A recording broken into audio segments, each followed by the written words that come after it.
اليوم راح أترجم لكم مقالة للكاتبة جيما أبت بعد اليوم صحيفة الاندبندنت بعنوان ساوثجيت علمنا جميعا درس في ضعف الذكور. استشهدت بسؤال قال ساوثجيت قال بالمؤتمر الصحفي: كلنا نبي نكون محبوبين، أليس كذلك؟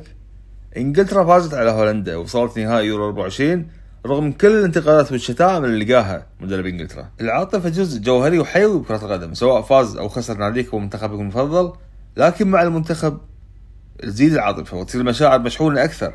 كلنا شفنا رونالدو لما يبكي ضد سلوفاكيا، منظر مشاهدة الرجال وهم يبكون مو حلو الا في الملاعب، عادي وطبيعي ومقبول، ويضيف للترفيه اللي اشتريت من اجل تذكرة المباراة. تقول بان الجماهير تهتم بألم الهزيمة اكثر من متعة الفوز، حتى الصحفيين بالمؤتمرات الصحفية تسأل نفس الشيء.